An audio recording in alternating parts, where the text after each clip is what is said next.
Zvachim Dafnoun. On continue la suga qui était commencée dans le Daf même tête. Pour résumer en fait le Inyan, ce qu'il faut savoir c'est comme ça. Quand la Torah écrit une halakha à propos d'un sujet, on peut l'apprendre de ce sujet-là à un autre sujet aussi, soit par Ekesh, soit par Gzera Shava, soit par Kal Vachomer, soit par Binyan Av. Et la question est, avant la question d'abord, en général dans la Torah, on peut apprendre encore une deuxième fois. Donc si la halakha a été écrite à propos d'un sujet A, et on l'a prise pour le sujet B en s'appuyant sur un Kesh, ou une Gzera Shava, ou un Kal Vachomer, ou un Binyan Av, on peut réapprendre cette même halakha pour le sujet C, en s'appuyant encore une fois sur un deuxième Ekesh, ou sur une Gzera Shava, ou sur un Kal Vachomer, ou sur un Binyan Av. Maintenant, en ce qui concerne les Kodashim, le principe dit qu'une halakha qui était apprise par un Ekesh de A à B ne peut pas être apprise aussi encore une deuxième fois en s'appuyant sur B pour C avec un deuxième Ekesh. Donc, en fait, pour voir à peu près le tableau du DAF, ce qui se passe, c'est qu'on se pose maintenant à propos des Kodashim sur chacune de ces quatre drashot-là. Est-ce qu'on peut la prendre encore une fois pour un troisième sujet donc, en s'appuyant sur une de ces quatre drashot. Donc ça fait 4 fois 4, 16. C'est-à-dire, la question se pose, si on a appris de A à B par Ekesh, est-ce qu'on peut apprendre de B à C, soit par Ekesh, soit par Gzera Shava, soit par Kal Vachomer, soit par Binyan Av. De même, une halakha qui est apprise de A à B par Gzera Shava, est-ce qu'on peut l'apprendre de B à C par Ekesh ou Gzera Shava ou Binyan Av ou Kal Vachomer? De même, pour Kal Vachomer qui était appris de A à B, est-ce qu'on peut ensuite apprendre de B à C, de Kal Vachomer, Gzera Shava, Binyan Av ou Ekesh?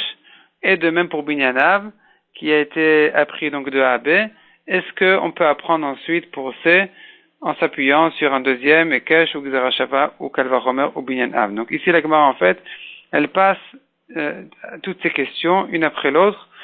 Qu'est-ce qui est valable dans Kodashim et quelle drasha ne veut pas être faite? Donc déjà, commençons par Ekesh. Et le DAF est très ordonné.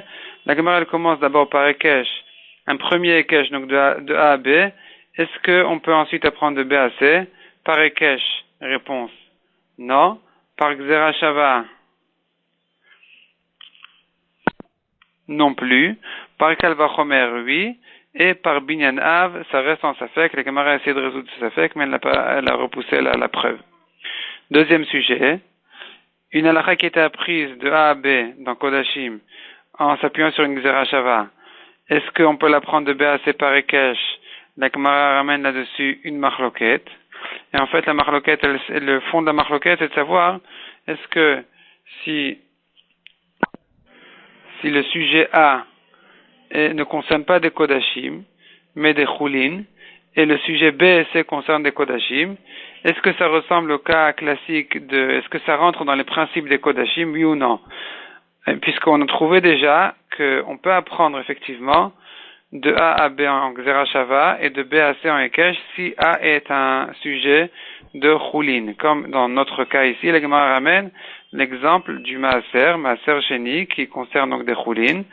Et de là, on apprend par Gzera Shava au Korban Shlamim qui peut être acheté avec de l'argent de Maaser Sheni. Donc ici, on rentre déjà dans les Kodashim.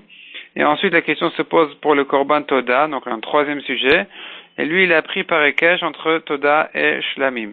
Donc ici, on voit clairement qu'on peut apprendre de A à B en Gzera Shava et de B à C, donc de Shlamim à Toda par Ekesh. Simplement, peut-être que c'est pas la preuve, puisque le premier cas, donc le cas de Maaser Sheni, le sujet A, est un sujet de Choulin. Donc la Gemara ramène là-dessus une machloket. Est-ce que c'est la preuve qu'on peut apprendre dans les Kodashim aussi de Gzera Shava et ensuite par Ekesh, ou pas? Est-ce que l'essentiel c'est A ou l'essentiel c'est B? Ensuite, la Gemara continue encore avec la Gzera Shava. Donc, on a vu ici, de Gzera Shava à Ekesh, machloket. De Gzera Shava à une deuxième Gzera Shava, ça marche. On peut faire ce drasha-là. La Gemara ramène deux exemples de ce drasha-là. On voit que même à propos des Kodashim, on peut faire une Gzera Shava sur Gzera Shava. Ensuite, de Xerashava à Kalvachomer, la Gemara ramène là-dessus d'une Xerashava à un Kalvachomer. Ensuite, la Gemara elle dit, si donc la première dracha est faite par une Xerashava, est-ce qu'on peut apprendre de B à C par Binyanav? Ça reste en Safek. Troisième sujet, si la première dracha c'est un Kalvachomer, donc de A à B, est-ce qu'on peut apprendre de B à C par Ekesh Machloket? Par Xerashava, on peut.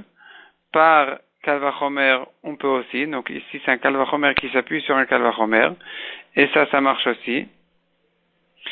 Et de Kalvachomer à Binyanav, la Gemara amène une preuve, mais la repousse, donc ça reste en Safek.